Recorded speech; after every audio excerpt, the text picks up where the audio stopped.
Here we go. We are now live. I'm pretty much set up. So we're just gonna, actually, before I get into the full of today, I am going to just alert my Discord servers that I am in fact live. So bear with me for the technical bits. I also had to make sure that the kitten was laid down for a nap. He started screaming like right before I hit the live button. So I had to go in and check on him, make sure that he was, put to rest. Okay. Here we are. Got the link. Because there's a couple of different places this stream is being broadcast to. It is broadcasting to my YouTube channel, my Twitch channel, and my Twitter. So it is on multiple places at once. Okay.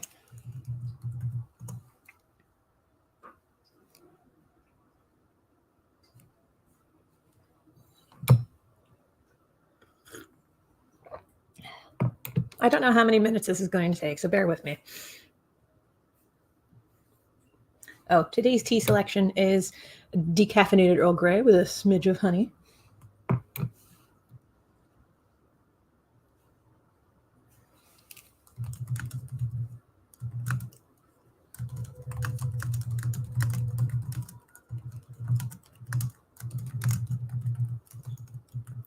Join me for the final hours of the Stars of Fantasyville, a sketchbook on KickStarter. Yo. I'll be honest, sometimes I will just add yo to the end of a sentence so that I don't use exclamation points.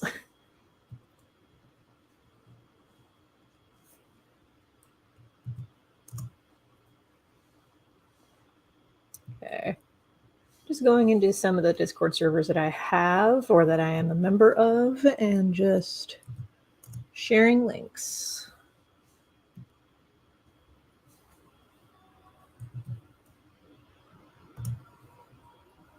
Okay, there's that. And cool. Oh, you know what? I haven't posted that to my D&D group. I figure might as well.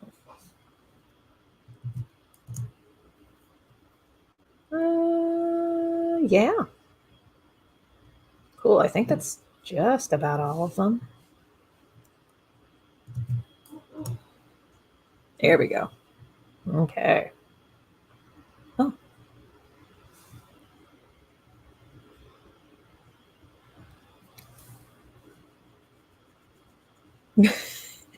Okay, that is a conversation for later. I'm not going to worry about that right now. Cool.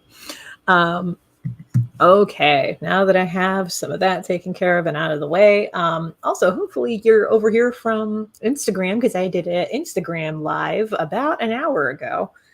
That's when I wrapped it up anyway. Yes, I did 2 live streams today. My first one was on Instagram and then this one here. Am I ambitious? Yes. But it's also a cause for celebration because today is the final day that you can back my Kickstarter campaign for the Stars of Fantasyville, a sketchbook. You can back it at the link on the screen. If you're watching this on YouTube, there's also a link in the doobly-doo. It's tinyurl.com/Stars of Fantasyville. And that's stars-of-Fantasyville. Right now, we've actually hit our goal. We hit our base goal of 700. We're now going towards our stretch goal of 800. If we can hit our stretch goal, we can make the Stars of Fantasyville a sketchbook exist in print. We can also, wow, sorry, I just had lunch. But at 800, we can make the book happen and we can make Slay fan pins happen.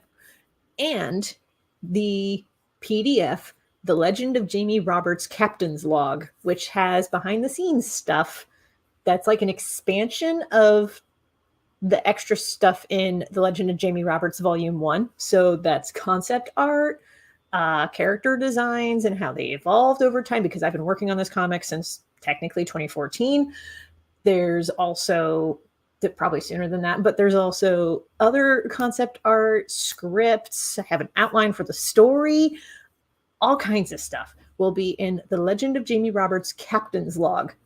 But that will only happen if we reach $800 on the Kickstarter before the end of today. And that's today. Today's the last day that you can back this campaign. The campaign ends at 11:59 p.m. Eastern Standard. Be sure to back it. tinyurl.com/stars-of-fantasyville. With that, I figured today would be a good day to actually draw some character art that I wanted to include in the Stars of Fantasyville sketchbook, but just did not make the cut. But for this, we're not doing the traditional art because the Stars of Fantasyville sketchbook is all traditional art. Instead, what we're going to do is we're going to be working in Clip Studio Paint today. Why? Because it's just easier to share the screen that way. Also, it's a lot easier to pencil stuff in Clip Studio Paint. So there's that going for it too. Here we go. Share the screen, and we're going to actually open up. I have a template set for drawing character art. So here's what we're going to do. We're going to go into templates, and we're going to open up. Actually, I have two different templates. I have the sketchbook page template and a commission size template. One is double the size. Let's do sketchbook page. Here we go.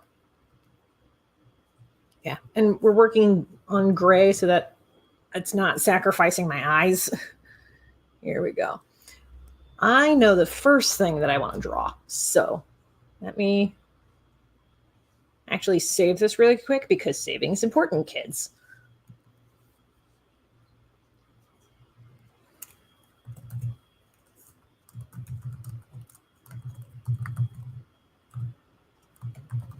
Here we go. Okay, so this first character that I want to draw is actually a character who makes it into the Stars of Fantasyville sketchbook. But this is an alternate version of him, and I'll get into that in a second. Let's actually go into like the print file version of this so that we have like a high-res version to reference off of. Boom. Okay. The sketch on the left is what has made it into the Stars of Fantasyville sketchbook. The sketch that I'm going to work on the right-hand side is going to be, it's a form of his that he gets into when he goes into a rage, because he's a D&D character. He's largely a barbarian class.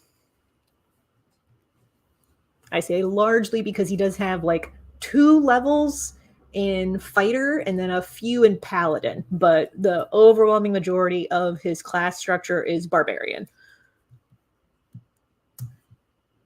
One of my favorite things to do with D&D class types is I like to play around with class expectations. Particularly with Malice, he has a noble background, but he's a barbarian. You don't usually associate barbarians with noble backgrounds, but he is a prince, or at least he was raised as a prince. But he abdicated the throne so that he could study at the School of the Sages. And the reason he wanted to do that was because he has this ability, which I am drawing right now. He has an alternate form to himself called the Umbrisher. This is something that's passed down the royal line in his kingdom. It's a mark of divinity, a mark that you have been chosen as the avatar of Rethra, the goddess of wrath.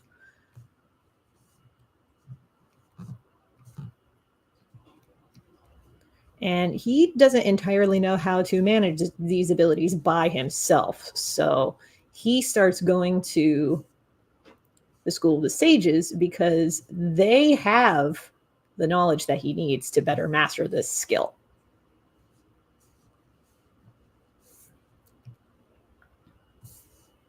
And I wanted to draw an iteration of him for the Stars of Fantasyville sketchbook, but it just didn't happen, mostly because other character designs happened. Things like, characters like Billy Velocci or Falus. Actually, Billy Velocci and Falus Abiris are set in the same universe. And Malice here is set in the same universe as Oxyton the Grey, who also appears in the Stars of Fantasyville, a sketchbook. I didn't expect my creative universe to encompass so many different disparate worlds or to be like multi-book series. That was not my intention, but the creative flow was like, you're going to make this happen. And I'm like, oh, okay.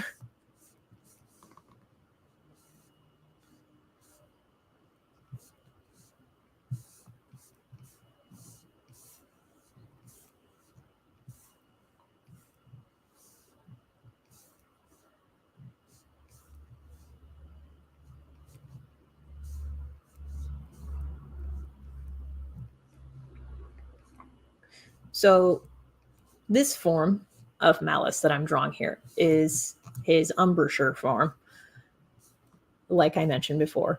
Now,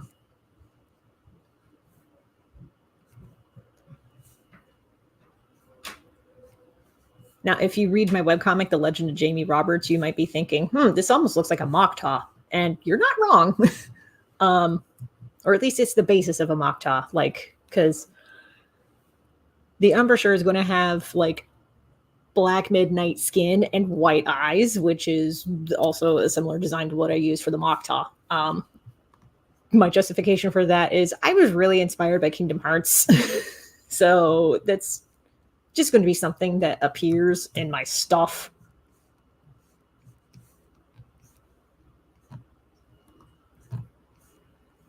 I am not shy about the particular artistic influences on my work.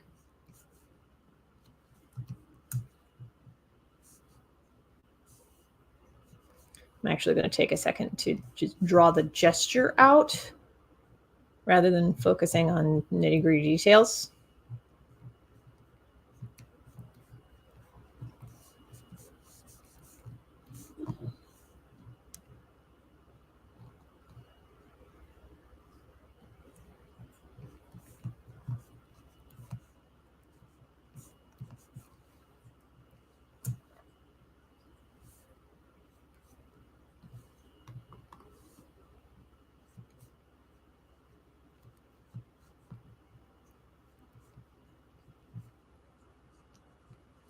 We'll adjust the musculature whenever we get into the detailed part, but okay. Had to map out in my head how the gesture would work. So let's actually adjust that real quick.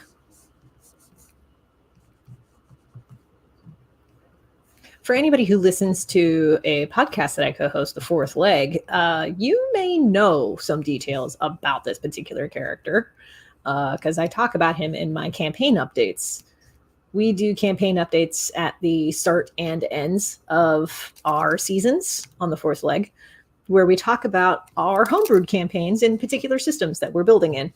I build this system in Dungeons & Dragons 5th edition, and the reason I do that is because those are the books that my roommates and I have immediate access to.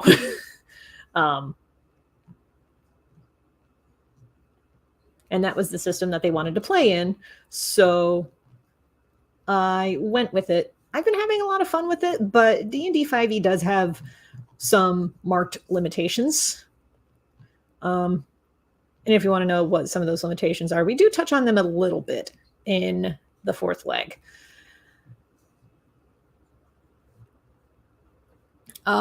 Somebody on Twitter, before the meltdown, somebody on Twitter had actually phrased it pretty accurately when they were like, Dungeons & Dragons 5th edition's biggest problem is that it has somehow convinced people that it is the easiest system to pick up. And they're not wrong. Because D&D 5th edition is, as far as other Dungeons and Dragons systems, it's the easiest one to pick up in some ways. However, if you compare it to like anything powered by the apocalypse, it's not that easy at all. Powered by the Apocalypse is actually way smoother of a thing to pick up. Lots of Powered by the Apocalypse systems are anyway. Like Shades of Chicago, we actually did a Let's Play, or an actual play, of Urban Shadows, and we called that campaign Shades of Chicago because we set it in Chicago. But that, really easy to pick up. Compared to D&D 5e. Like it's just 2d6, that's it. Whereas Dungeons and Dragons 5th edition has so many dice in comparison.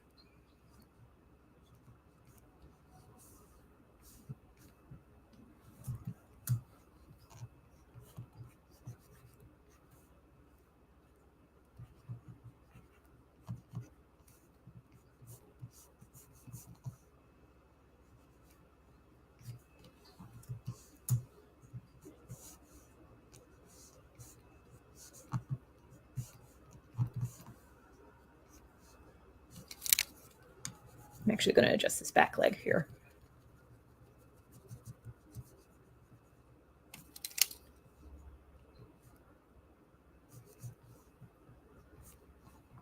Because the other thing that I can do with this sketch that I did not do with the Stars of Fantasyville sketchbook is I can get into some of the more unorthodox poses.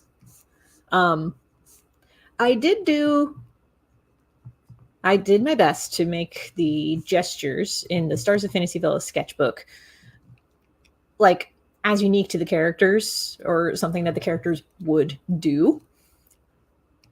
I worked with the posing differently with the Stars of Fantasyville a sketchbook than I would with any other art book. I didn't do exaggerated or action-packed poses for the Stars of Fantasyville because the Stars of Fantasyville is more of a reference art book for me. So I wanted the posing to be not quite simple, but I wanted the costumes to be as legible as possible, and that meant going with some gestures that are not as dynamic as the one that I'm drawing right now.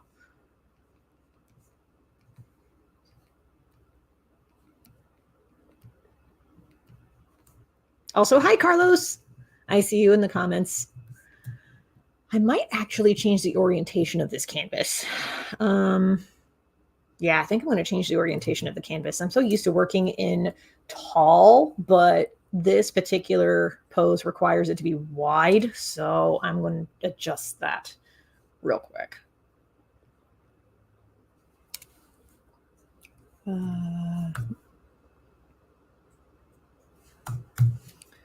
There we go. And we're going to make it 6 by 6 for a second. Make it square.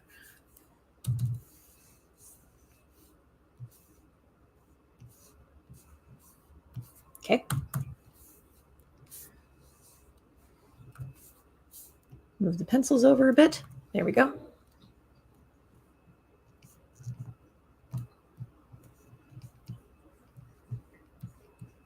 I actually started changing how I draw feet in particular poses.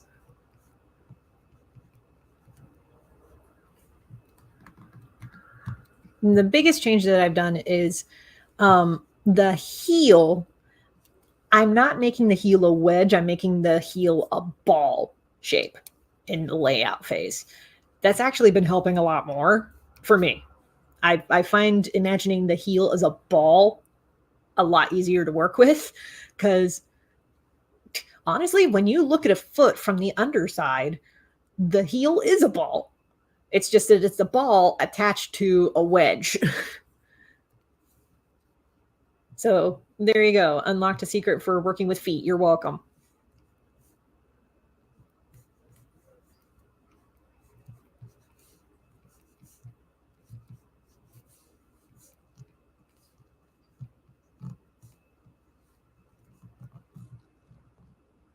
There we are. Okay. We're actually going to move this arm. We're going to rotate it a bit on the socket. But not in a way that would like break his arm in real life. Just want the there's a particular hand gesture that I want him to make with this arm, and I want it to be legible with the silhouette test. And if you don't know what I'm talking about, the silhouette test is, can a character design be unique and legible when you cast it in silhouette? That's about it. And I did my best to make sure that all of the characters in the Stars of Fantasyville, a sketchbook, would pass the silhouette test.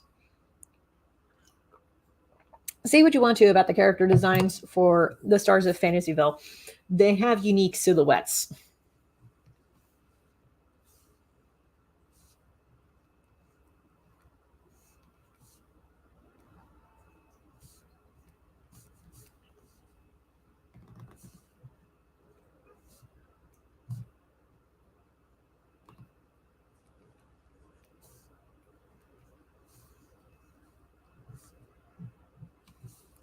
And he does keep his hair in a braid. Hold on.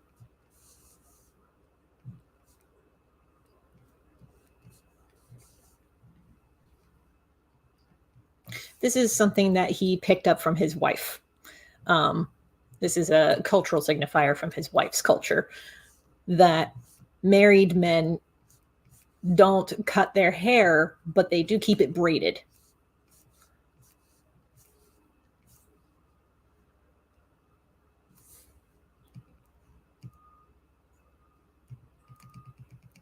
Here we are.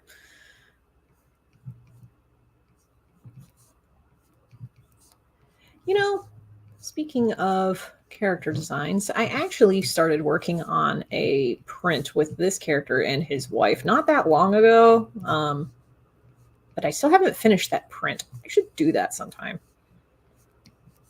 Might do that on another live stream.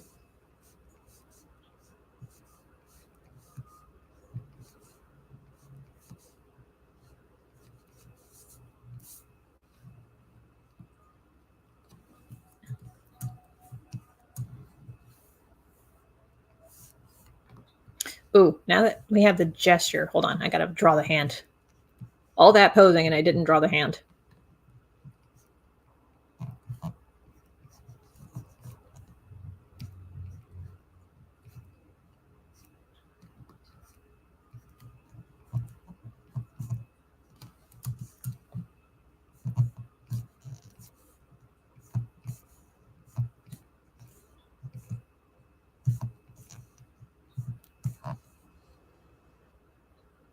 Okay.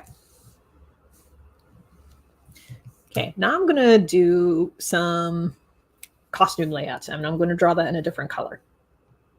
There we go. Basic gesture in green, costume details in kind of a burgundy red. I'll tell you what, when I started doing like different colored pencils for particular details, it made inking in Clip Studio so much easier to work with. And also, for anybody who might be wondering why I'm not talking at a volume higher than what I'm doing right now, there is a 5-week-old kitten on the other side of the wall. I just laid him down for a nap. I don't want him to wake up. So we're keeping it down so that hopefully he stays asleep. Because, oh, good Lord, I forgot how much energy kittens are. I don't want him to be awake for another 45 minutes chasing after paper crinkles that are the size of, like, a marble.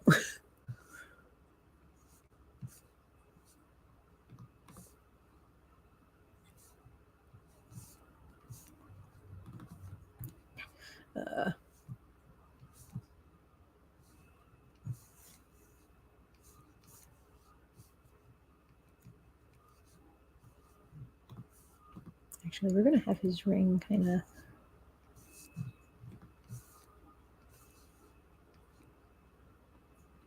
Yeah, here we go. Again, this is more dynamic posing than what I would have drawn for the Stars of Fantasyville sketchbook, because the Stars of Fantasyville is a reference. But in future art books, I will be doing more dynamic character posing. Also, full disclosure, the Stars of Fantasyville does feature a lot of characters who have not shown up in print materials yet, like, or even in webcomics yet. So a lot of the character designs in the Stars of Fantasyville are for stories that are coming soon. Because of that, I wanted to keep their posing easy for me to reference later, so that I can look at the character art and be like, ah, so that is how wide their shoulders are. Stuff like that.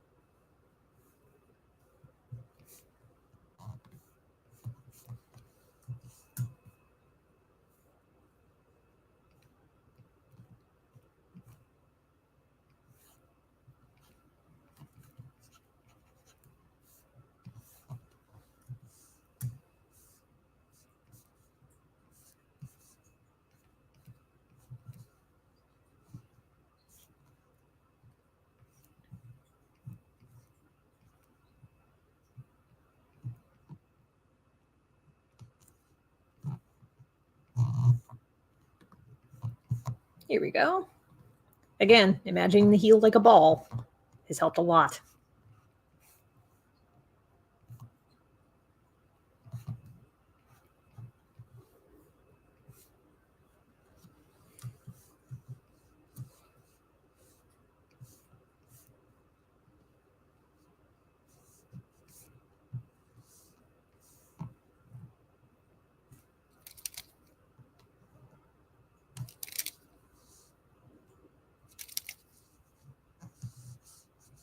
Here we go. Let's do this line again.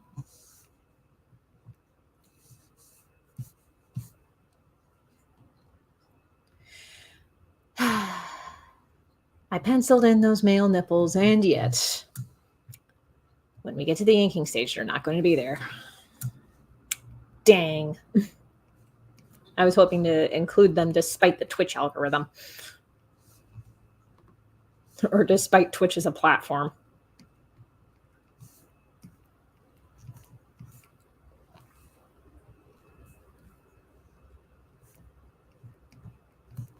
Which, if you're watching this on Twitch, after today, and after a few other things, don't expect a whole ton of updates on the Twitch channel, unless I can get everything arranged so that I can make it into a tabletop gaming channel situation.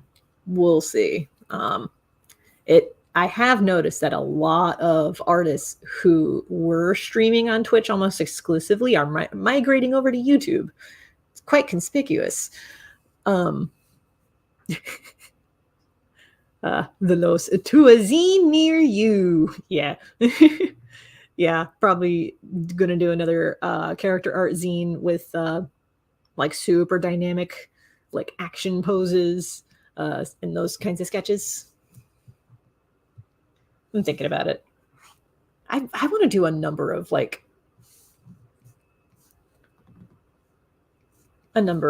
art books. To be perfectly honest, I have so many ideas.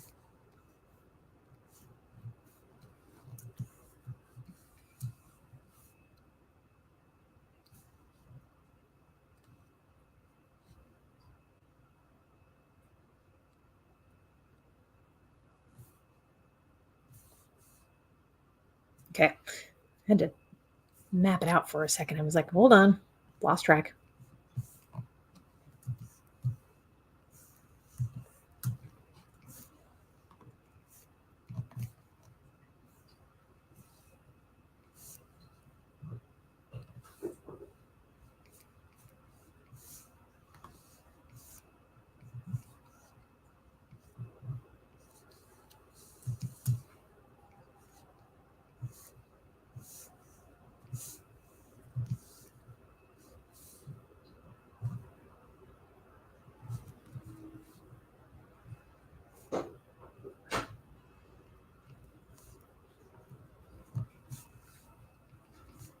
He's sleeping up on your bed.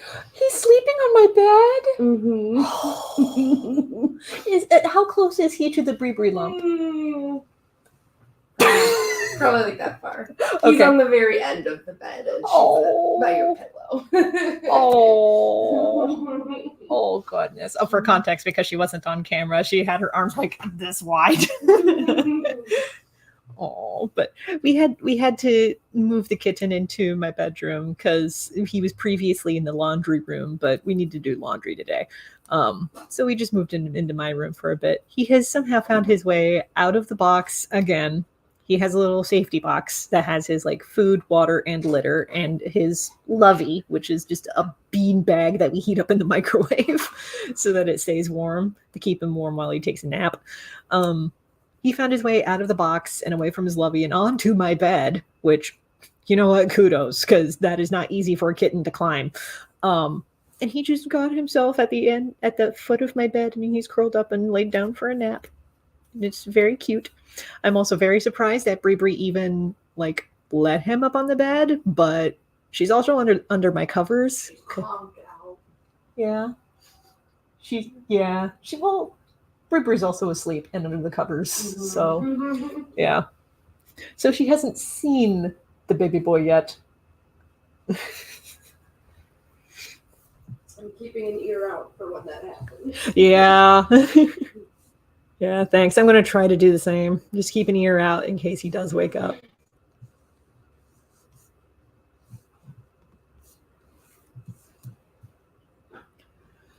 Okay.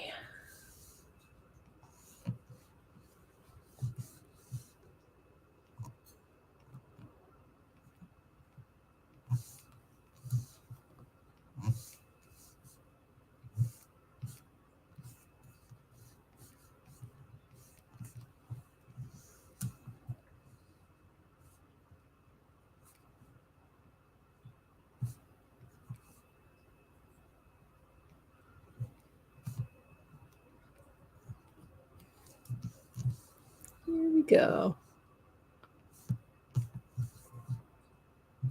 I'm not going to put too many penciling details on the foot because it actually turned out pretty well. Okay, with the pencils done, let's make a new layer and make it inks. Okay. I don't know how long we're going to live stream today. It's just going to be whatever I feel like.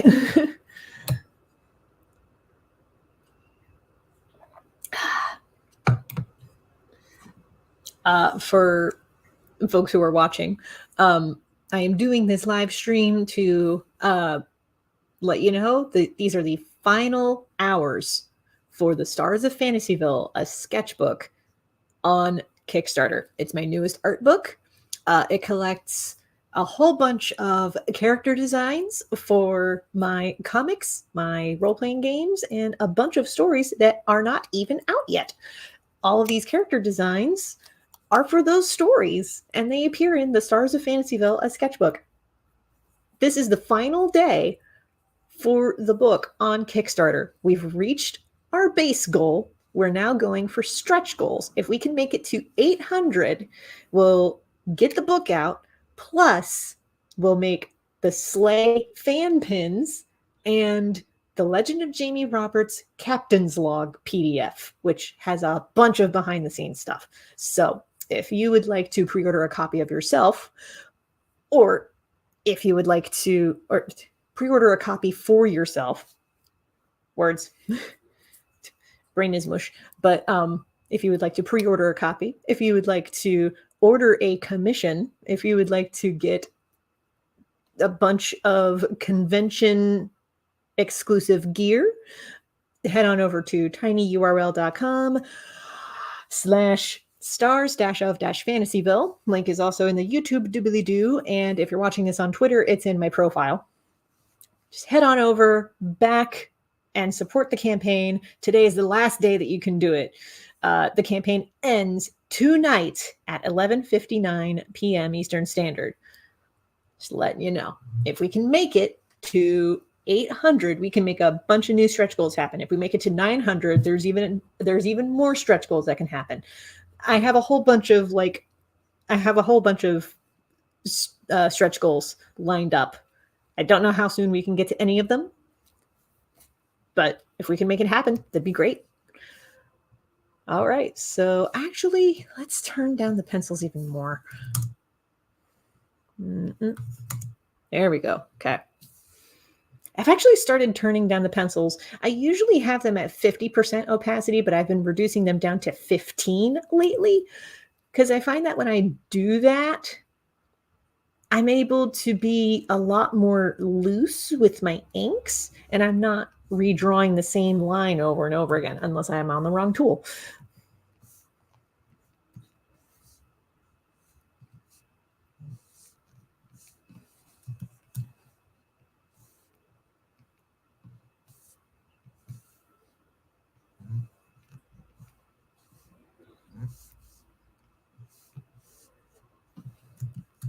But yeah, changing the pencil layer from 50% opacity to 15% opacity has actually helped a lot with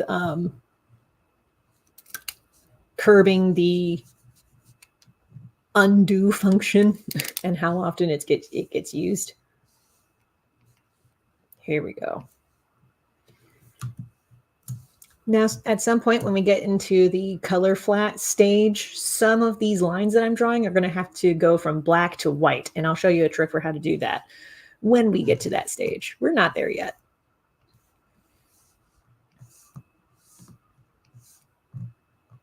I'm doing it. I'm doing the Control-Z thing. Here we go.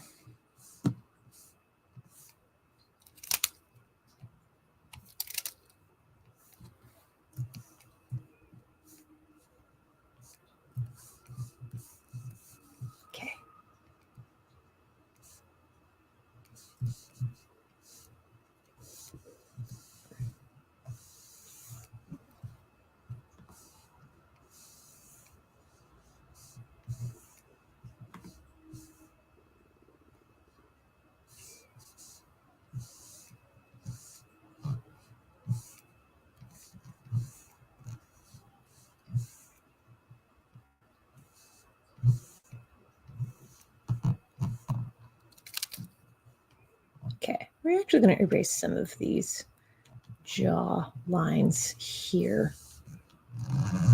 Make this a little bit more legible. There.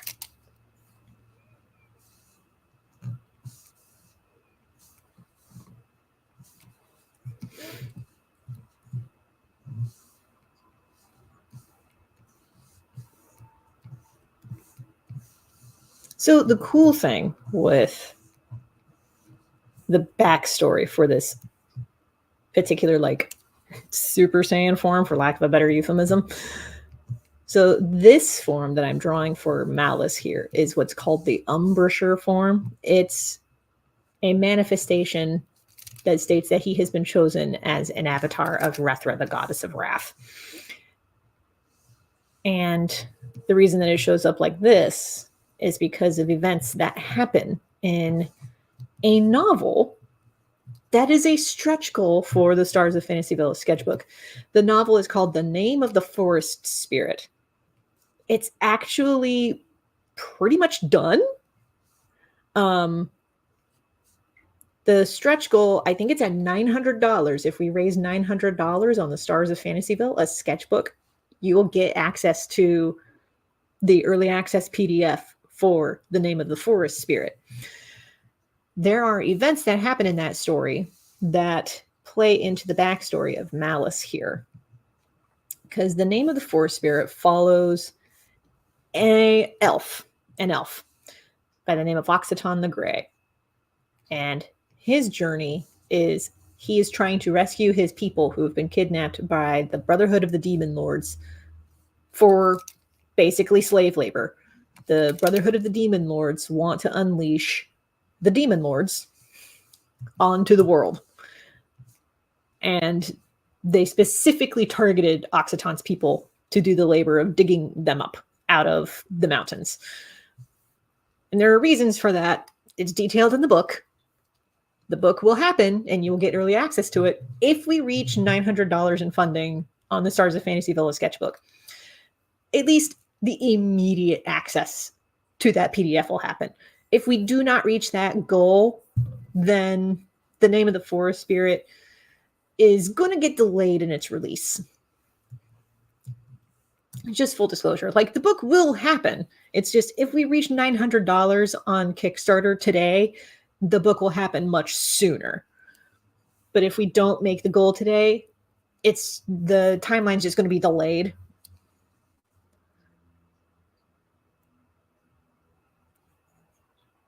And the reason that I have the early access PDF is because at this point, I'm looking for beta readers for the novel. Just want to make sure that everything's all, like, it all makes sense. Because I'll tell you what, there are sections of the later chapters that get super trippy and metaphysical. And I don't want readers to get lost whenever those scenes happen. So the early access PDF is like the beta reader version of the story. Just full disclosure. It's the most recent edited version of the story that exists.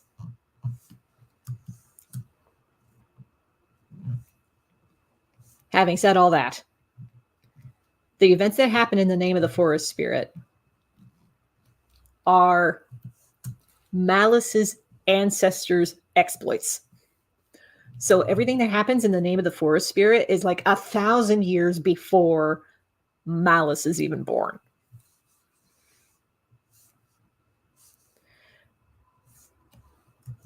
And the fun part with that is, because he's a D&D character, the Name of the Forest Spirit has events that happen 1,000 years before my current D&D campaign. So the Name of the Forest Spirit is a prequel of sorts. And there are things that are detailed in the Name of the Forest Spirit that foreshadow the events that happen in my D&D campaign. Twisting it all together. I love this passive-aggressive dig. What's a Twitter? I am a little sad for the journalists who've, built up a name for themselves almost exclusively on Twitter. I also feel a little bad for the artists who put a lot of their eggs in the Twitter basket as far as promoting their stuff, building up a fan base that'll order commissions from them and stuff like that. But I don't feel that bad. I mean, the basic advice is don't put all your eggs in one basket. So the artists who put all of their marketing eggs in the Twitter basket, that decision's really biting them in the ass right now. And how do I know? Because I actually had something kind of similar and did not realize it until stuff happened. For me, it was not Twitter, it was Instagram. I put a lot of eggs in the Instagram basket and did not realize it until my Instagram account got hacked. So it's taking a while to build it back up. So I'm looking for other ways to get the word out about my work that are less dependent on social media, considering that social media is a dumpster fire right now. I have other outlets, like I have a website and I have an email newsletter. I still have a Kickstarter presence, though, full disclosure, the Stars of Fantasyville, a sketchbook, may be the last Kickstarter that I do for a while. Because here's the thing. I ran a campaign on Crowdfunder in September. And there were a number of things about Crowdfunder as a platform that I vastly prefer over Kickstarter. So probably the next crowdfunding campaign that I do, is more than likely going to happen on Crowdfunder, not Kickstarter. For one thing, add-ons are way easier to do on Crowdfunder than Kickstarter. It took me a minute to figure out how to configure add-ons for Kickstarter. And even then, I'm a little concerned that Kickstarter may be overcharging shipping for some things because of how confusingly worded it is. So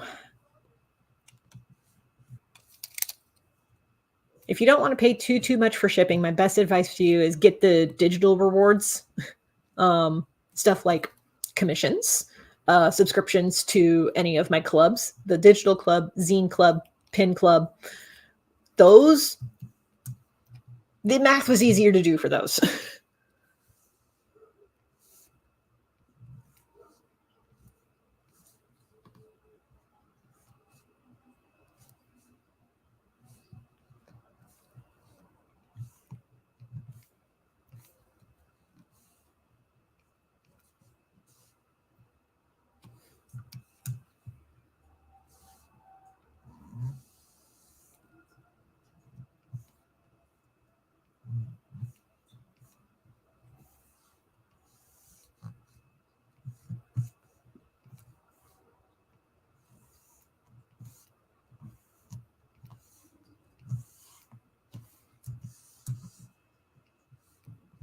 Here we go.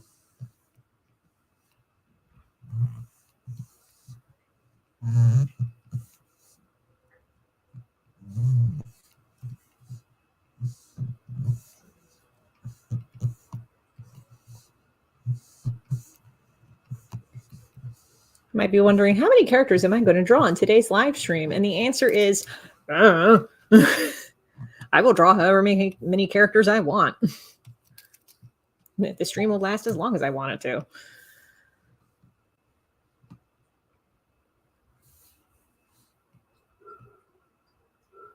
Oh, I did not realize that I got tagged on a Discord server. Oh, okay. That's a conversation that I can double check on later. Yeah, all of the eggs. Yeah. Carlos, I know you have a pretty big Instagram presence. Like you keep tabs on a lot of Instagram stuff. And honestly, you have been a lifesaver in that department. Like, I'm not a big fan of a lot of the changes Instagram has made on its platform, because here's the secret about Instagram that is staring everybody in the face, but people don't realize it. It's not that Instagram doesn't know what it wants to be. It's that Instagram is trying to be a super platform. What do I mean by that? It's trying to be... I'm trying to remember what the super app is over in China, but there is a super app in China that is a social media app. It's an online store. It's a payment processor. And it has some Instagram functionality. And I don't remember what the name of this platform is for the life of me, even though I've seen it multiple times in discussion. But what Instagram wants to do is it wants to be the American version of that. It wants to be all of those things. Because Lord knows, Facebook is failing at that. It's an open secret that nobody wants to acknowledge about Instagram. Because that's Instagram's goal. They want to be a super app. They want to be the number one stop for you to do your shopping, post your pictures, for telling your friends how good your life is and all that shit. That's Instagram's goal, is to be the number one place to do everything. Because Facebook used to be that, now it's not.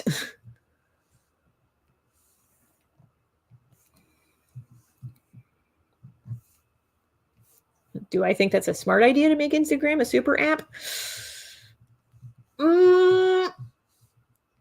For a platform that was initially started as a photo sharing app, I'm not sure. It's certainly a logical step. I just don't know how sound the logic is.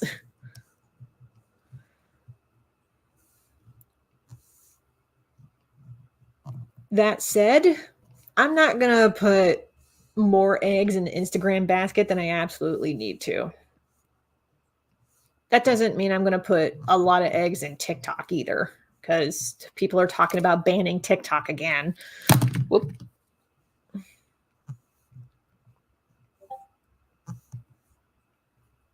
Which, on some level, kind of understandable why people would want to ban TikTok, because the algorithm is suspicious. Like, it's kind of suspicious how good the algorithm is at its particular job, which is making sure that you stay on the app.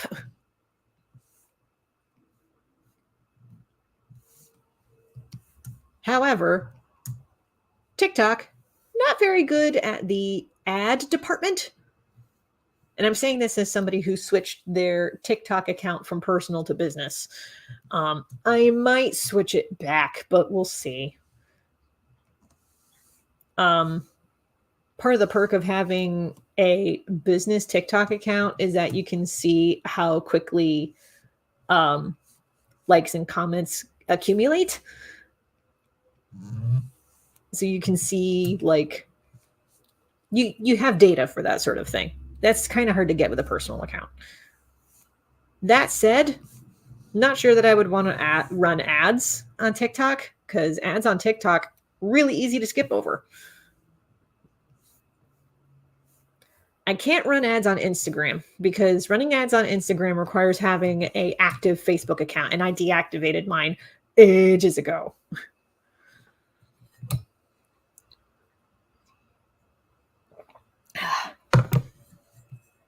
Yeah, I use Insta for more social interactions. Same. I use Instagram more for the social aspects.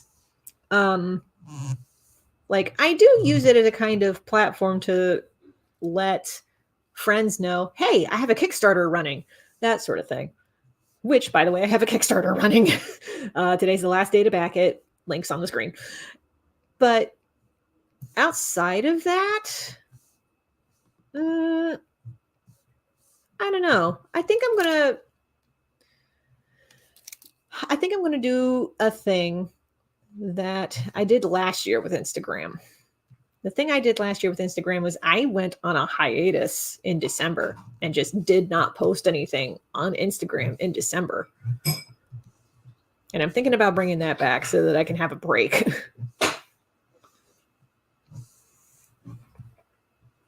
And that might sound weird to do, because it's like, hey, Instagram's algorithm is still changing. Are you sure you want to stop posting? But, like, I do want to take a break from the platform. Here we go. I really like how the inks turned out, not gonna lie. Okay. Oh, before I start adding black lines to make things pop, here's what I need to do, actually.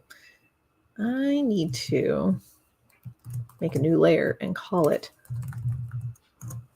blacks, because turn the pencil layer off. We're going to be coloring things straight black.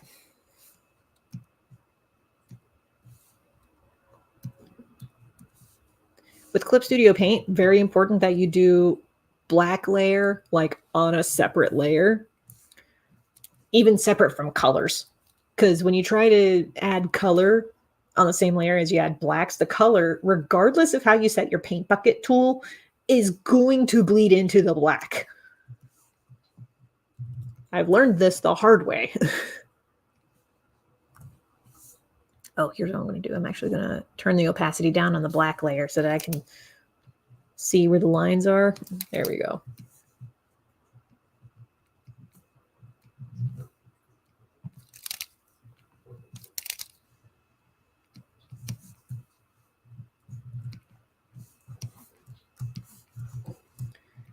You know what, though? Say what you will about Twitter falling apart. One thing that it is very good at is being another streaming outlet.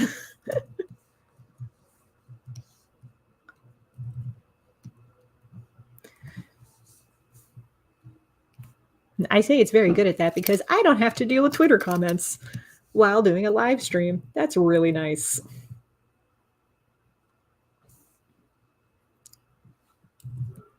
There are a lot of straight up blacks on this particular character design. He is a very black and white character. Here we go.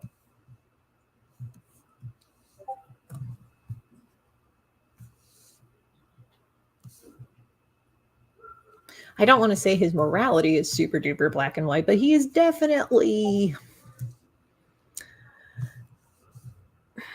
He's not borderline personality either, because borderline personality is very much like, you are the best person in the world, or you are my sworn enemy and I fucking hate your guts. Like, that's not Malice either. But Malice is definitely like, I'm going to treat you with as much compassion as possible until you do something to absolutely make me distrust you forever. Like, that's very much his character. And as soon as you do something that breaks his trust, he's like, no. Nope. We're not friends anymore.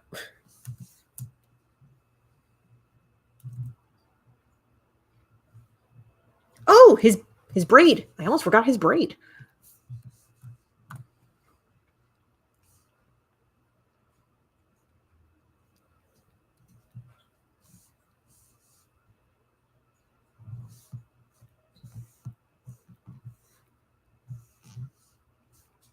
It would have been very silly of me. It's part of his design. It's like a key feature of his design is his braid.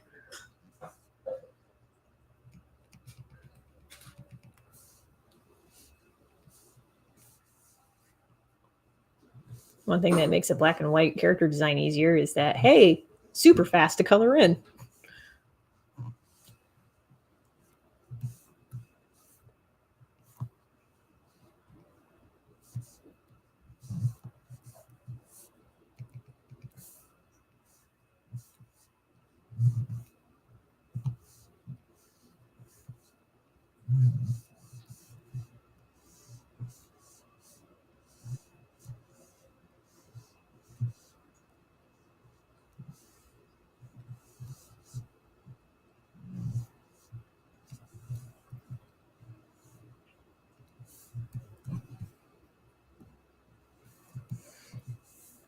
Okay. So with that, we're going to lock the transparent pixels on the ink layer, get white on the brush, and we're going to go back in on some of these lines and make them white.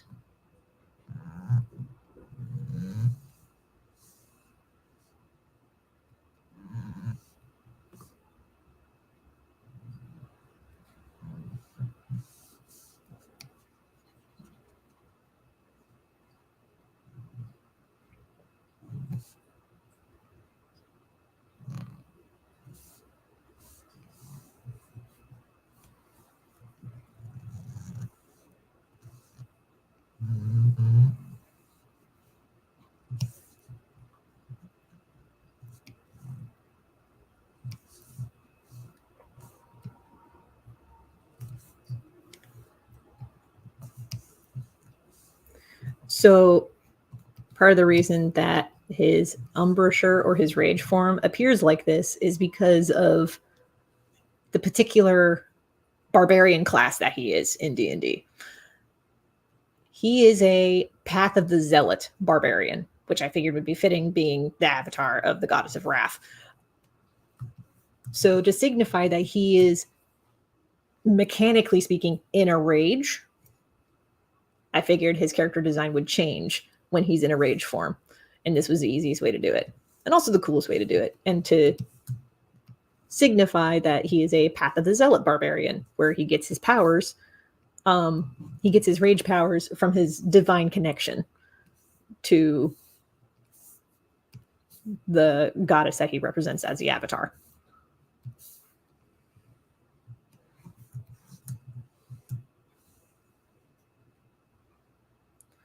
This is not like Last Airbender avatar. He's not particularly nice. He is good, but he is not nice. He has his moments of niceness, but nice is different than good.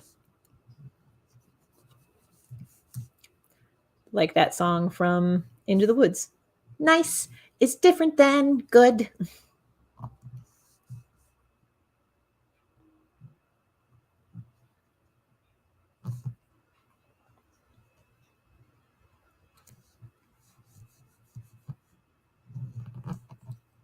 Oh, that bled a little too much into that one. So fix that up a bit. There we go.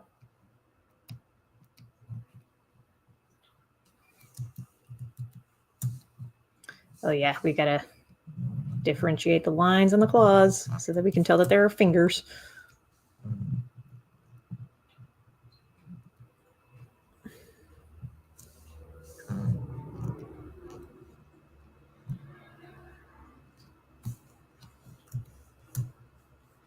Oop.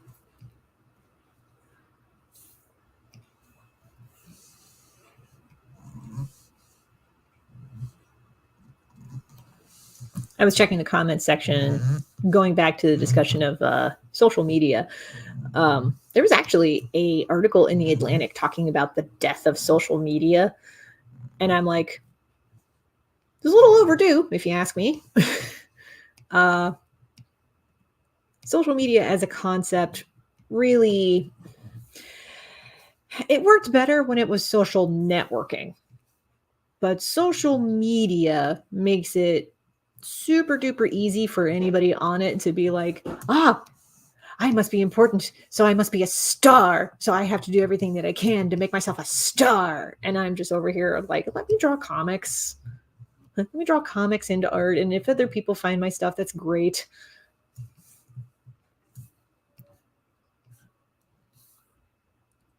Oh, there is a line that I completely forgot.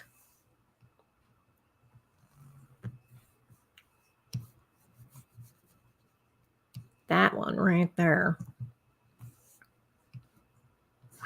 There we go.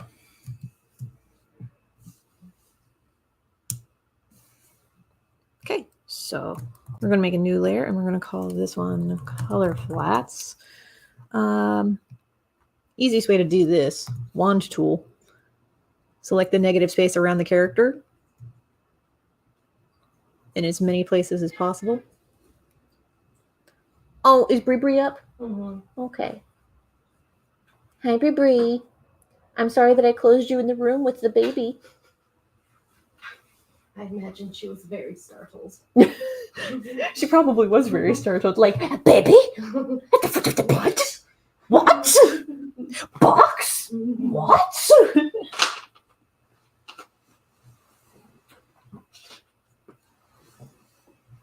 It's okay. We'll let her hide out here.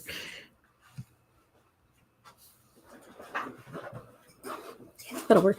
Wand tool, invert selected area, paint bucket, refer only to editing layer, keep it white, boom. Also, easy way to practice the silhouette test, boom.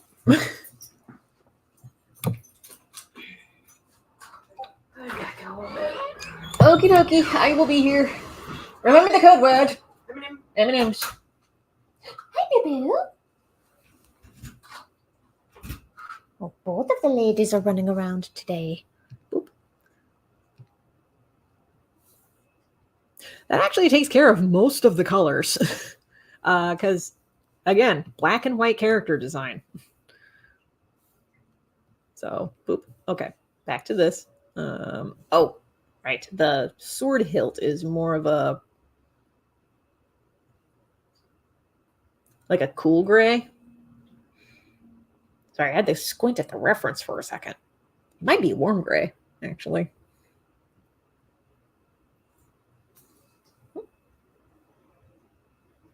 You two be good. Yes, you.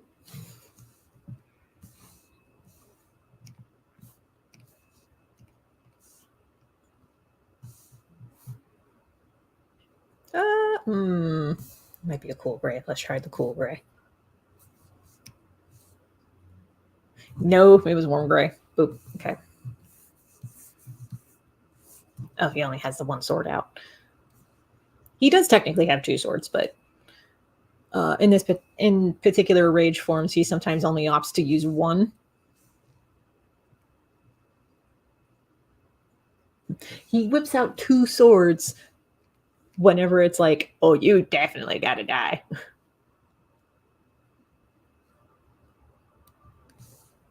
Very much that. Okay. yeah, that's pretty much it. So there we go.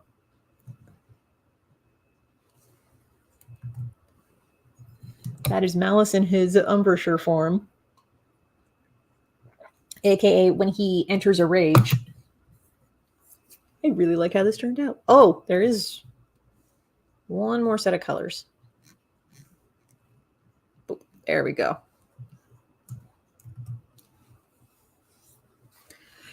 And that's it. Well, that's it for the flat colors. I might still add shadows, but I really like this. Yeah, I'm gonna add some like dynamic lighting here because there is something to his eyes that I want to do. So I'll go ahead and do that. We're gonna set that to let's start with screen. And we'll set it to 35%.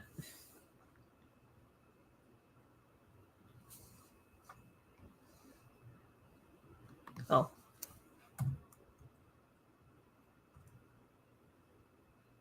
Do I want to work with pencil or do I want to work with brush?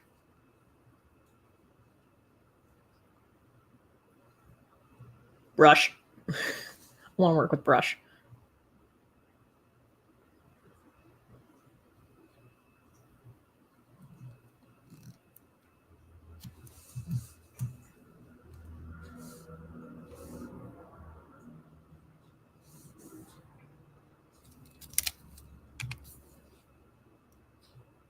Couple of gaps and color flats that don't need filled in.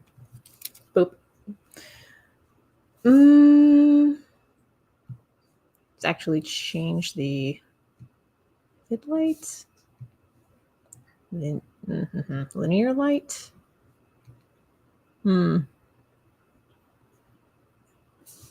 Lighten. Screen. Well, any of those will work.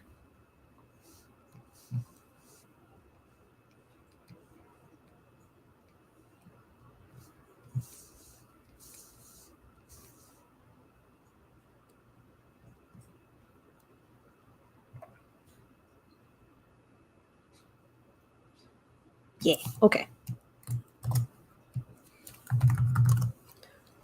Go with shades, multiply, 35% opacity, and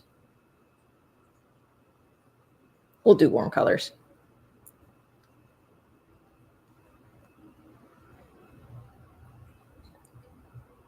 There we go. Trending more towards the gray than any particular color hue. And we're going to keep the brush. Because if there's one thing that I've been wanting to do with Clip Studio Paint more often recently, it's working with textured brushes.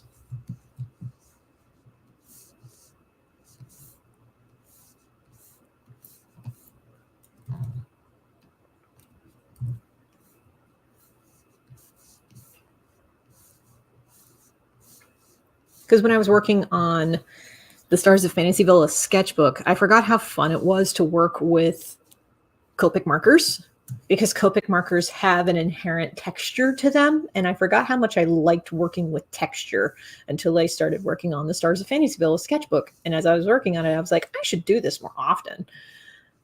And now I'm looking to not only do more art with Copic markers, but I'm also looking to kind of diversify my tool set with Clip Studio Paint so that my coloring looks less flat, I guess is the best way to put it.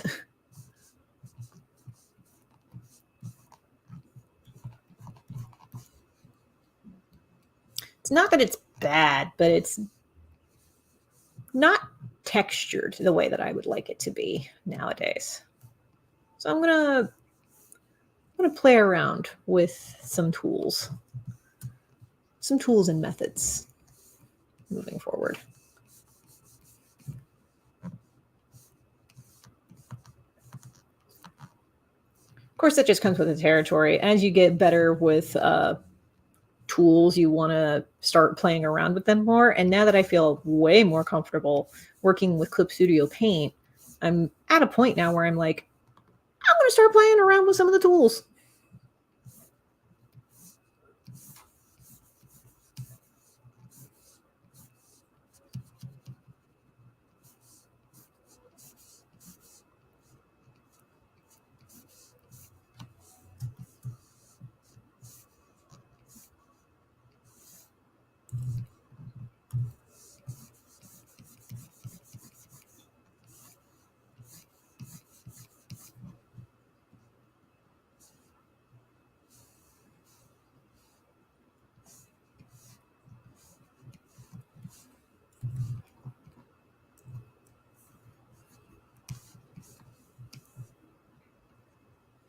Still going to use the paint bucket tool whenever I can, though. It's just faster.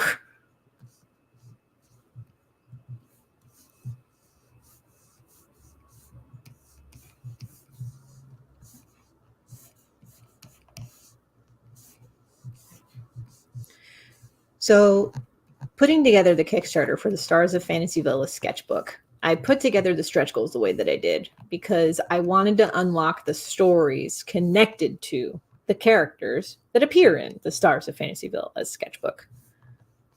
Because there are a ton of stories that I want to get out, and some of them are ready to go, like pretty much ready to go, like as they are. I just need to know if the interest is there, that the support is there for some of these stories, all that good stuff. The easiest way to gauge that is to run a Kickstarter campaign. Of course, after this, like I said, more than likely just going to switch over to crowdfunder because Kickstarter is limited in a lot of ways, and limited in a lot of the ways that crowdfunder is not. Crowdfunder just has more going for it than Kickstarter does. The only thing that Kickstarter has that crowdfunder is still getting figured out is a built-in audience. Because Kickstarter does have the whole check out this campaign or check out this campaign that your friend backed mechanics. Crowdfunder is starting to get on board with that stuff. So good on them for doing that. Because crowdfunder, good Lord, they have so many tools that like you work with them and you're like, Kickstarter, get on the ball. You need to fix this. Like add-ons, like I said, crowdfunder handles add-ons way better than Kickstarter does. I love the add-on system for crowdfunder and the way that the crowdfunder does it. I wish it was a better feature in Kickstarter. Crowdfunder does it so much better. I still offered add-ons for the Stars of Fantasyville, a sketchbook on Kickstarter, because I was like, well, I want people to customize their reward package. Because I don't want to limit what people can and cannot get at certain tiers. And I also want people to customize their reward package. Like, maybe somebody wants a copy of Gods and Spirits, a sketchbook, which was another Inktober sketchbook that I did. Maybe they want a copy of that and a copy of the Stars of Fantasyville sketchbook, but they don't want the other art books. Maybe they want all of the art books and the Stars of Fantasyville, but they don't want a commission to go with that. Or maybe people just want the commission and a physical book, but the rewards aren't structured like that. Well, good news.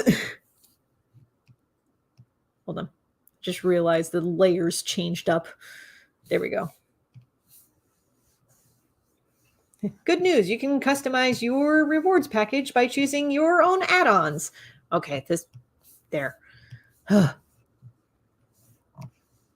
It kept trying to make a guideline, and anytime that I said no guidelines, it changed the layer that I was working on, and it needed to stop.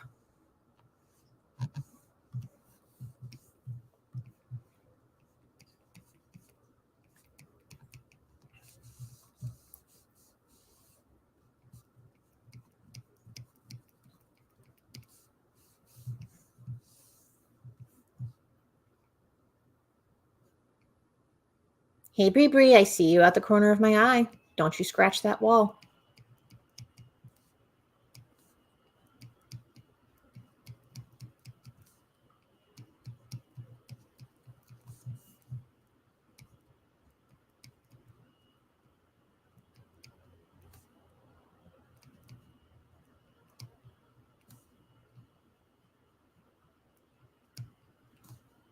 Okay.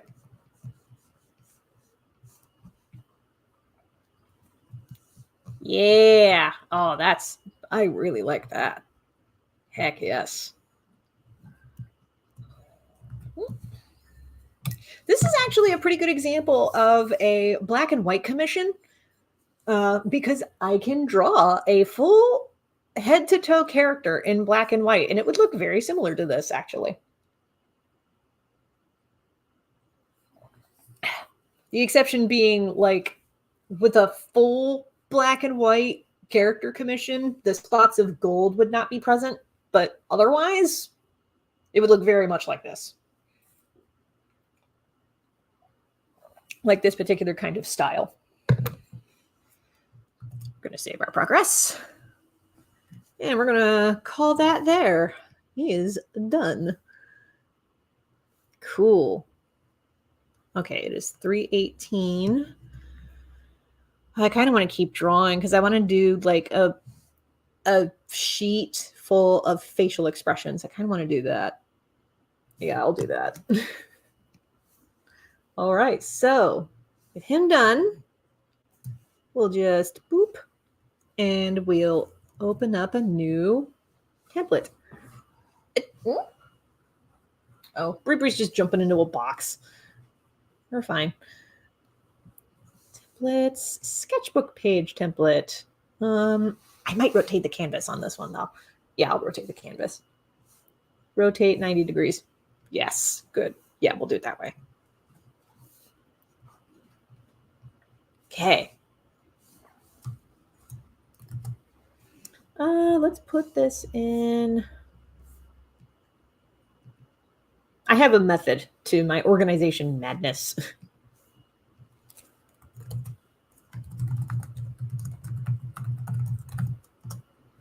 Okay, we're just gonna draw characters and their facial expressions for this particular sheet, just to get some face practice in there.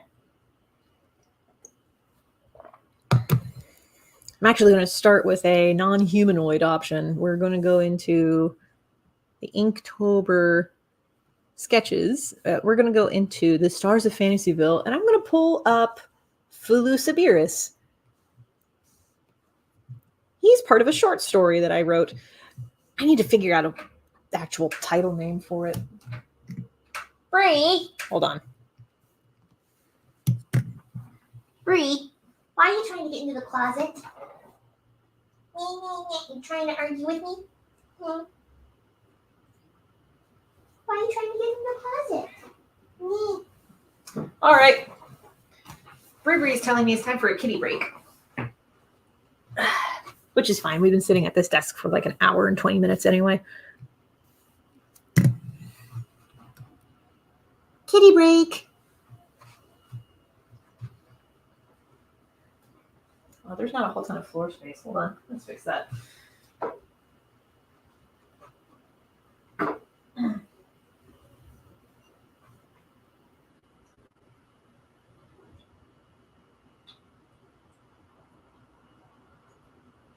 Are you gonna chase the mousey?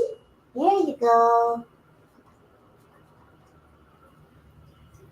I have caught a kitty on my lure. Yum, yum, yum.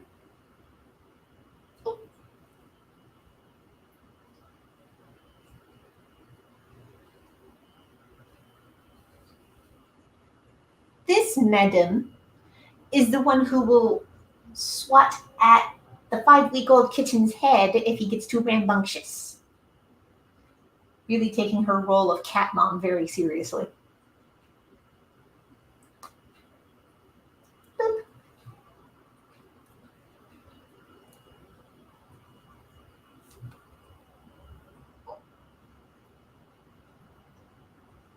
You want these scoopings? Nope. Run into the cave.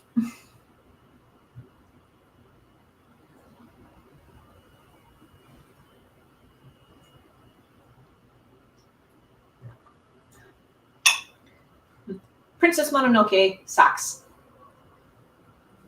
And the slippers, the new kitten, Mew, loves to attack these. He has no idea what they are. He thinks that they are sworn enemy number 1, so anytime he sees them, instant fight. You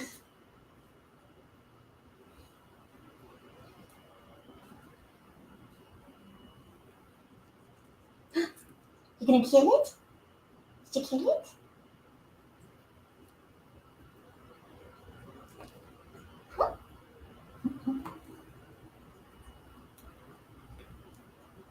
Oh, yay! You killed it! Good job, baby. Into the cave.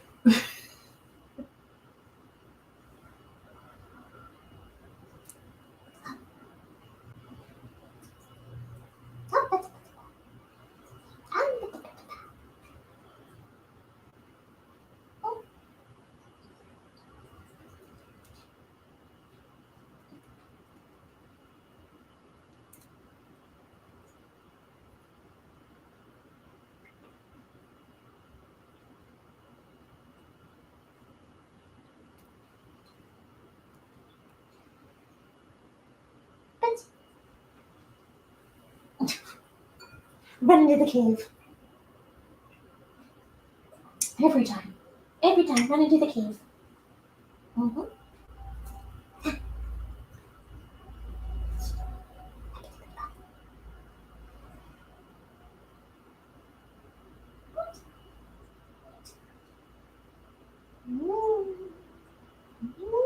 It's good. Up. Up. Yup. She's just so done. Oh,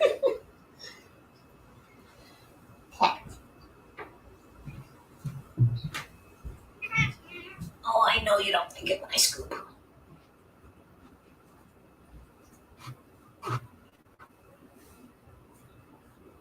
She does not like to be scooped, and yet she never tries to run away when I hold her. Not until she's done. You're on camera. Say hi to the masses.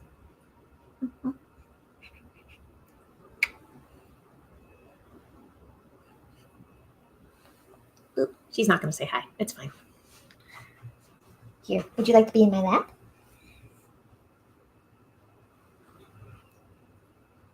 Okay, I'm going to scoot Back over to the desk.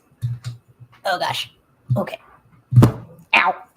This is so hard to do without the... Oh. Okay.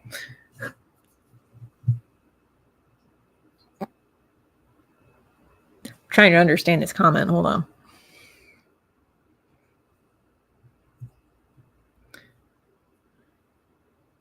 I think you were trying to insert as we in the professional business would say, a jife. I think you were trying to do that and it just wasn't working. Okay.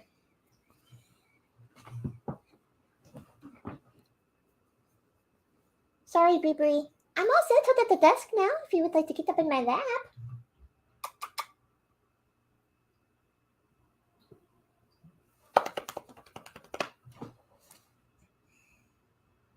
Would you like to get up in my lap? Oh, I thought she was going to head over this way. Hold on. A salute emoji. Okay. That makes more sense. Thank you for clarifying. Hey, Bibri. Bibri. Yeah, she's not going to pay attention. That's fine. When she wants to cuddle, she'll come over and she'll cuddle at the least opportune moment. So, anyway, facial expression practice time. Foos is actually a character that I want to get better at because the short story that he's in is not a comic, but I do want to put illustrations into the story. So I'm going to practice that.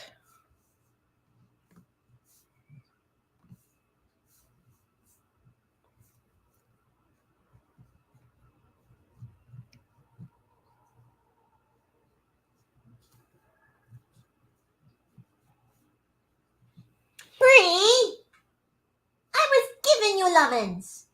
You do not need to scratch. She likes to scratch on the walls when she thinks I'm not paying enough attention to her.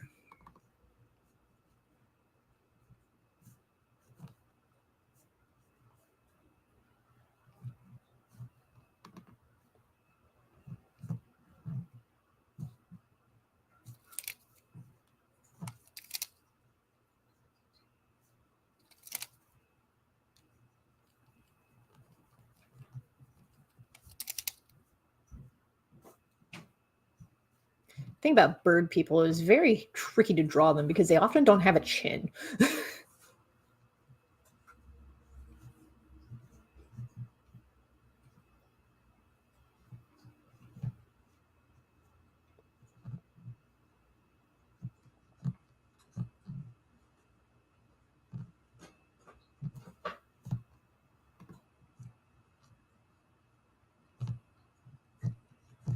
I have drawn bird people before, particularly Mark McCaw, who's in Johnson and Sir.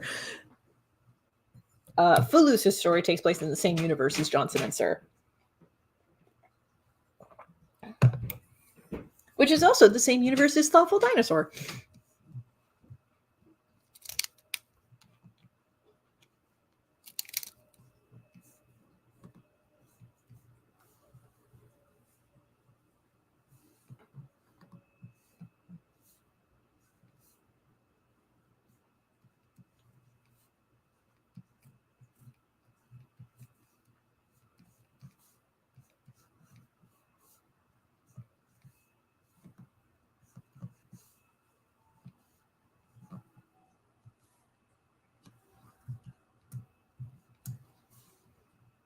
Okay, that's pretty well and good.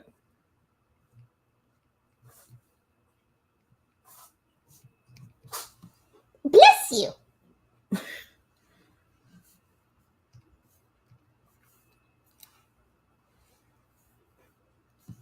Ooh, you know what? I haven't checked the status of this for a second, so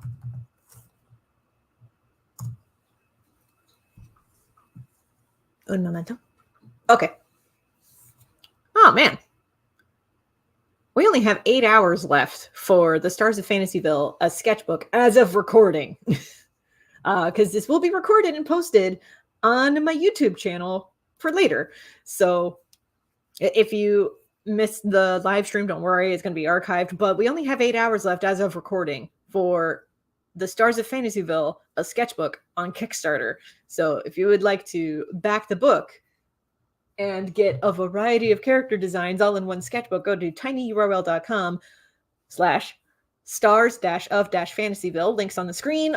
It's also in the YouTube doobly-doo. If you're watching this on Twitter, it's in my profile. There you go. 8 hours left. 8 hours left to pre-order a copy of your own. If you're broke, or if you've already backed the campaign, share this live stream far and wide. Every share helps.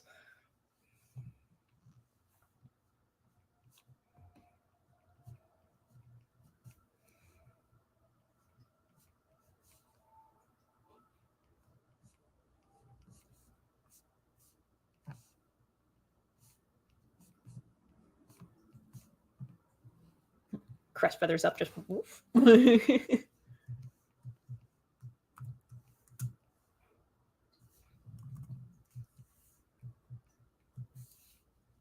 Okay, for this one, I'm actually going to draw Ollie. Ollie was another character design who did not ultimately make it into the meat of the Stars of Fantasyville sketchbook. She's probably going to appear on the back cover, though, because I just like her so much. But I'll go ahead and get her character up real quick.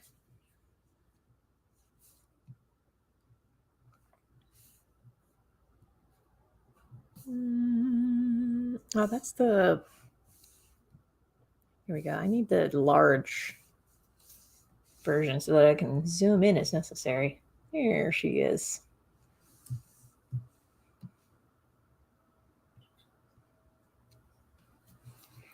Hi, baby.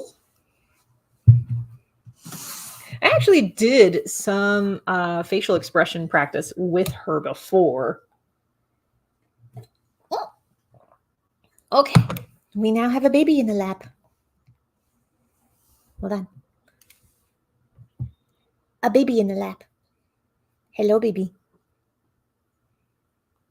She's decided now is the time to jump into my lap to demand pets and cuddles. It is now the cat hour. Mm-hmm. You're actually getting along very well with the new kitten. All things considered. You only smacked him twice. Which, for people who don't know, is actually pretty good for Bree.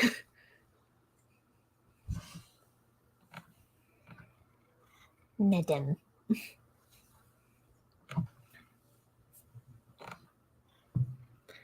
She's just going to love on the mug warmer for a bit. That's fine. She will loaf when she is good and ready. Okay, with this one. Ooh, actually, I might have her expression sheet scanned in already. Let me check this folder here.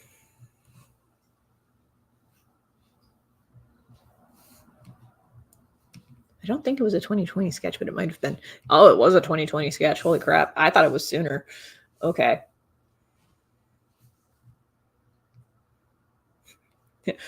These quotes are actual quotes from D&D campaigns that I have played as her in. Like, that was really passive aggressive and I don't appreciate that. That was very much her. Also, that boar is breathing fire. Another thing that she said. She's a lot of fun to role play as. There's a reason that I played as her in the unlocked D&D campaign that we unlocked for Less Than Secret, a comics anthology last year, which that is coming to YouTube very soon. Ben is wrapping up the edits on it. Because it will debut not as a live stream, but just as a fully edited, like, actual play video.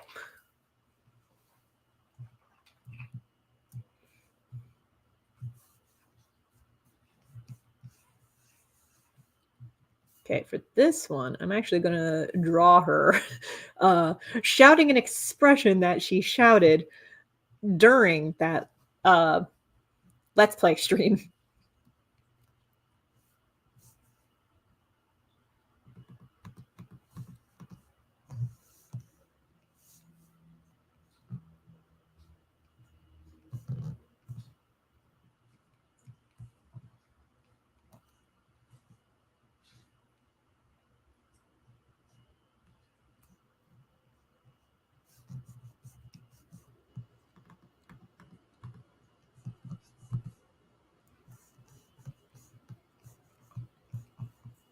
She does have a more like,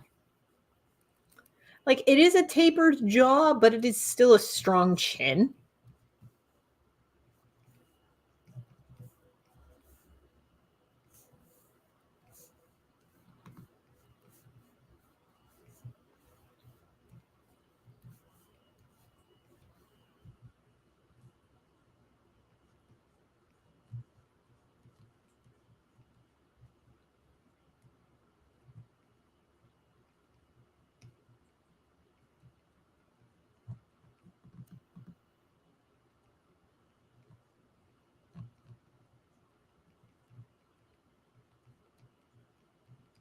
Bree, I see you at the corner of my eye. Stop scratching the wall. I'm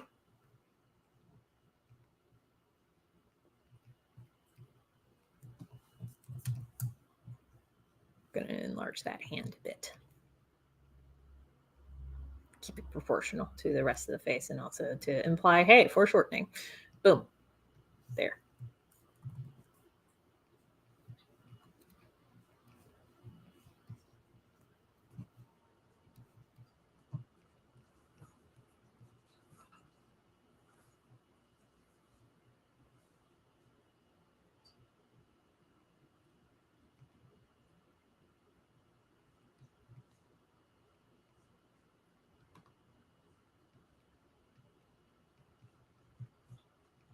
this thing that she's going to be yelling in this expression is, how do I know you're just not projecting your insecurities on me? It is still one of my favorite things that was said during that actual play stream. Because she was just so fed up with, there was a character in the one shot that was like, I'm suspicious of all witches, and just, by witches he meant anybody who casted magic.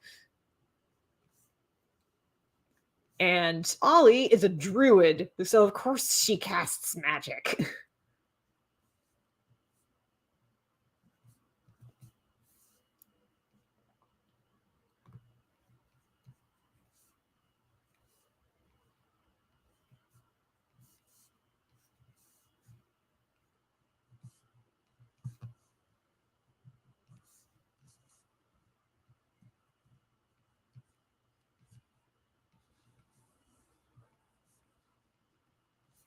But yeah, she just got fed up with this dude and his somewhat vague sexism. And she just was like, no!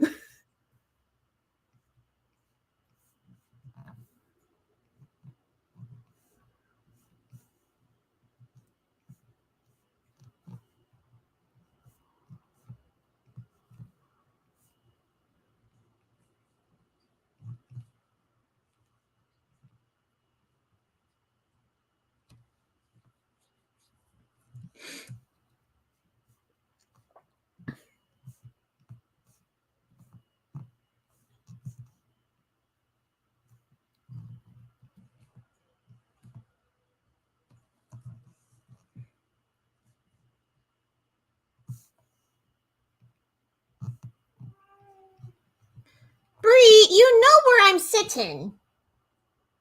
She just started wandering in the hallway, howling like she can't find me.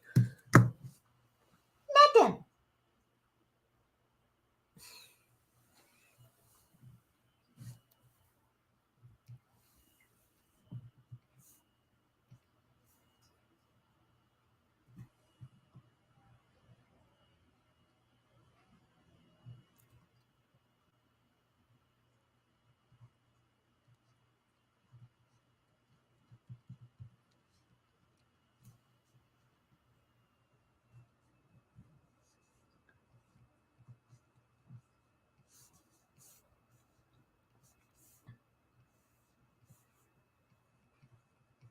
Always helpful to have the general outline of a necklace before you start inking in any particular details, like beads.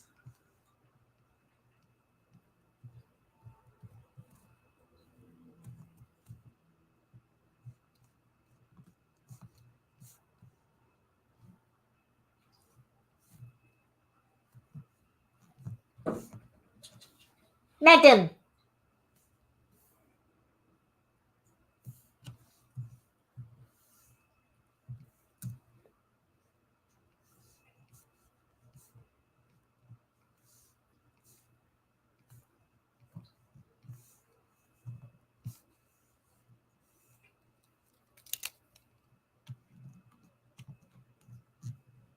I do not know what Bree's deal is right now, but she is starting to go bananas.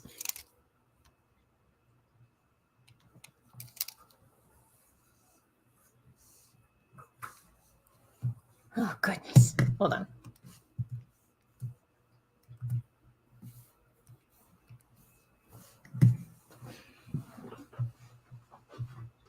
Bree.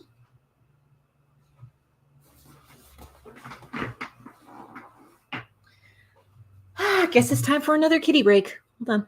Boop.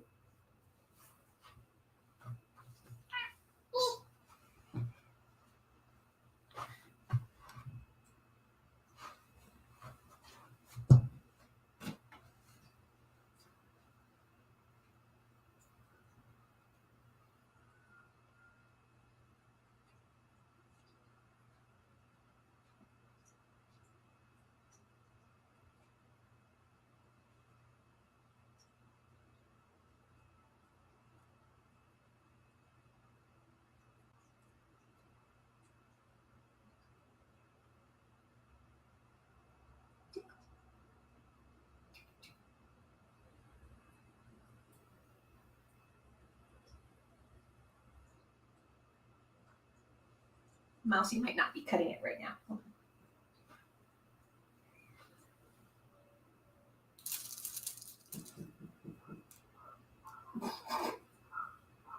Run away. Well, this isn't cutting it either. All right, here we go. Time to whip out.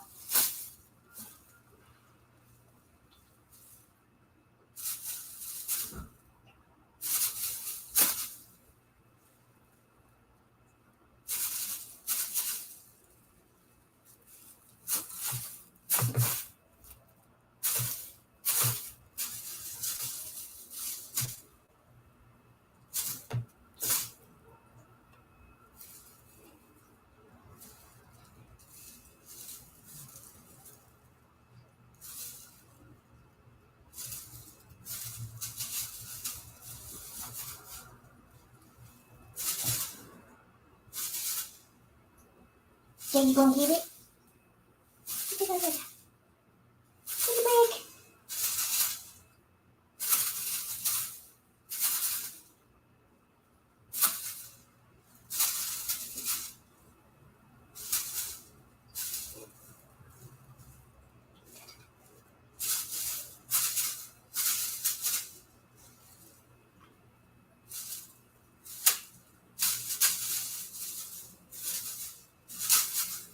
Yeah, you gonna get it?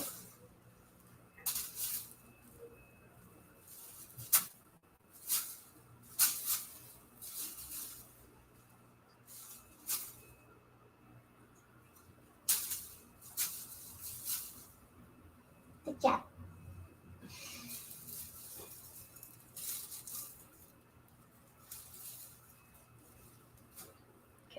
I gotta be cautious leaving that particular toy out because it's just crinkly enough that Boo Boo will eat it. And she has eaten it before. Okay.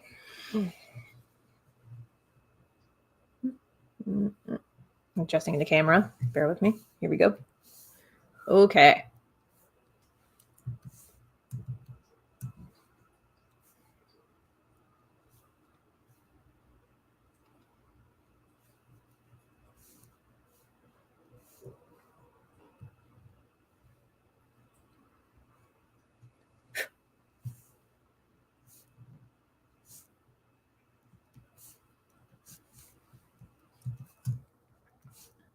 I like to imagine that orcs have the long ears like elves do, but they're not as long as an elf's. I like to imagine that elf ears are like, if you've ever seen the Jack and Daxter games, like those proportions.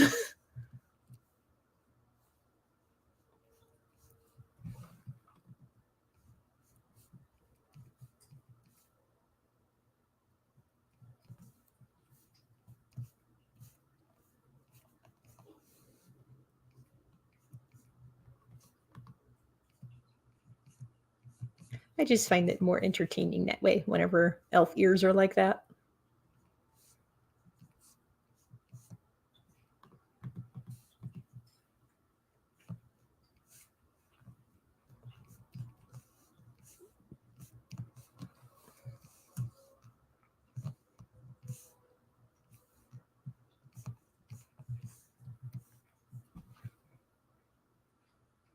Yeah, cool.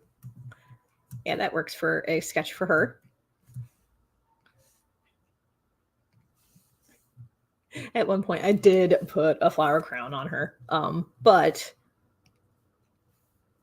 I do also like the little like moon tiara, like a Sailor Moon reference. Thinking of who else to draw. Oh, I'll draw another character from the Stars of Fantasyville sketchbook. So let's pull up a reference here. That way we can see some of the characters. Boop. Okay. Let's pull up. You know, he's right there. Gunter. Gunter is one of the main characters of The Others. And by The Others, that's The Others spelled Uthers. That's the, now that I'm thinking about it, it might be the working title, but I've been calling it this project name for the longest time. So renaming it might be a bit tricky for me. Just on a personal level, like if I have to, I'll do it. But I've just been calling it that project name for such a long time that to imagine another name for it is like, for me. I did do a character sheet with this guy as well, so I'm actually going to draw a facial expression that is not on the previous character sheet, but one that he makes in the comic, in the script that I did. Because I've been reworking the script for The Others in its second draft. I initially worked on it during Camp NaNoWriMo back in April, and I thought that I would revisit it for NaNoWriMo this month. And then I realized, oh, this month I did not consider NaNoWriMo in the production calendar, so I don't have to do it. Which, tell you what, that actually eased my stress a whole bunch when I realized that. I was like, oh, I didn't plan for this, so I don't have to do it if I don't want to. Then I'm just not gonna.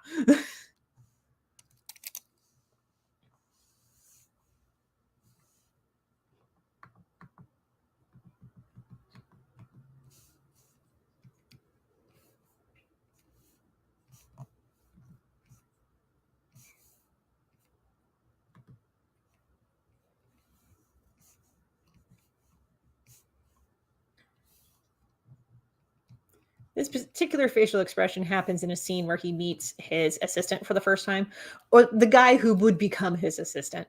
When they first meet, it's not like a super stellar introduction.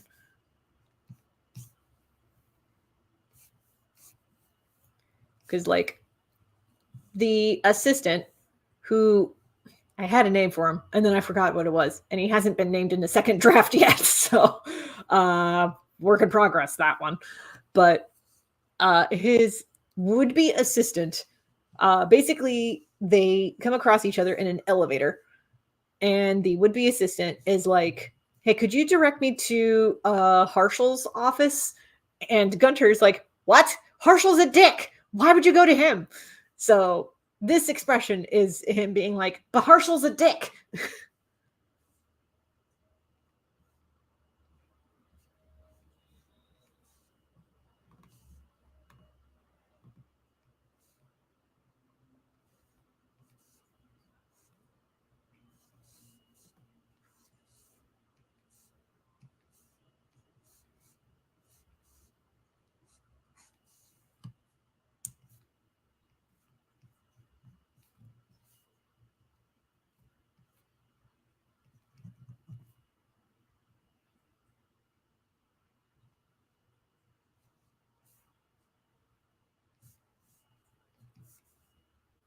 Just realize that a lot of these characters have pointed ears.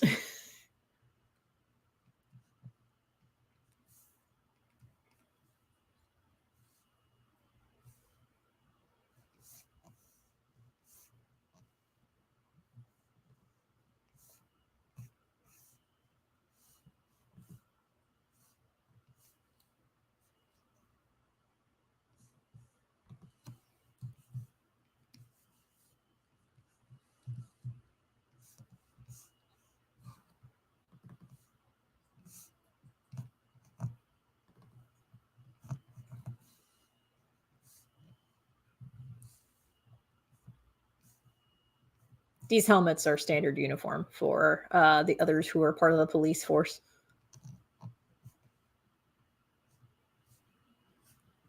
Is it ancient Rome vibes? Yes. And I'm doing this very deliberately.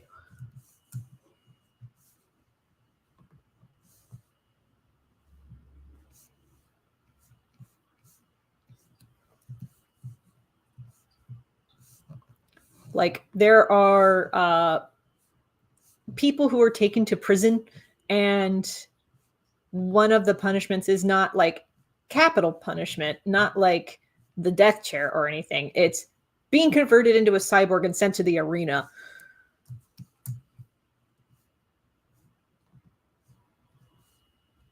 For basically gladiatorial purposes. And the reason they make them into cyborgs is because it is very easy to program a cyborg into not attacking others.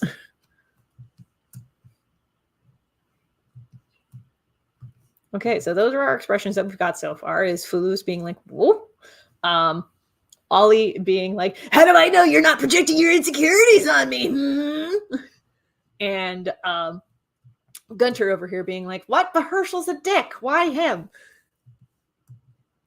So other expressions that we can draw. I'm probably only going to stream for another couple of minutes and then we'll wrap this up.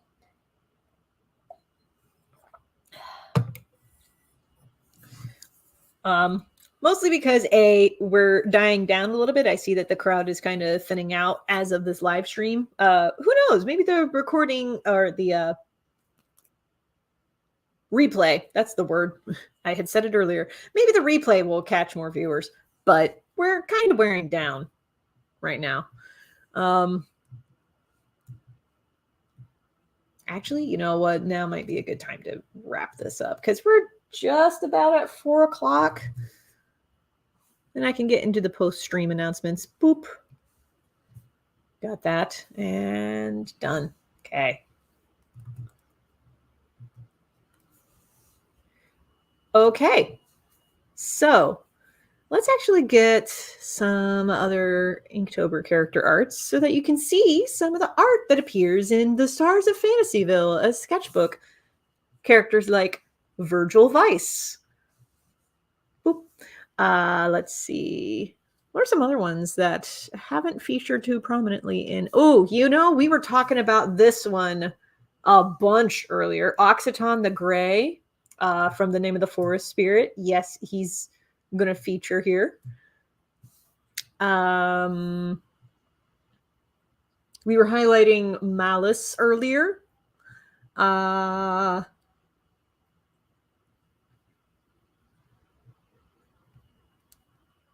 Oh, talking about Vanita and the Demon King. We'll show off King here.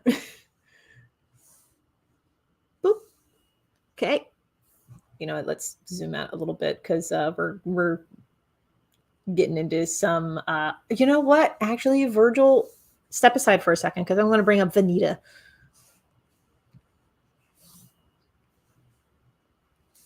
Here we go. Okay. So there's Occitan, here's Vanita, and here's the king. Here we go. And I wanted to highlight Vanita and the Demon King because I'm going to start producing their comic next year. And Occitan the Gray stars in The Name of the Forest Spirit, which is one of our stretch goals on KickStarter.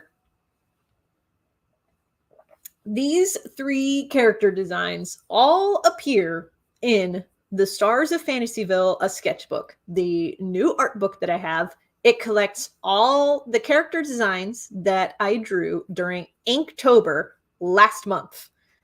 Collects them all in one book, plus some credits for the folks who backed the project on KickStarter. So if you would like to back this book on KickStarter and get your name in the credits, head on over to tinyurl.com/stars-of-fantasyville. There's also a link in the YouTube doobly-doo and on my Twitter profile. There we go. As of this recording, last I looked, we were at 725 raised. So that just exceeds our base goal. So the book is happening. We're now going towards our stretch goals. If we can reach 800 in funding, we will make, I'll go ahead and bring this up because I have the art done for this. We'll make a new pin happen. I'll show you this new pin design that I have.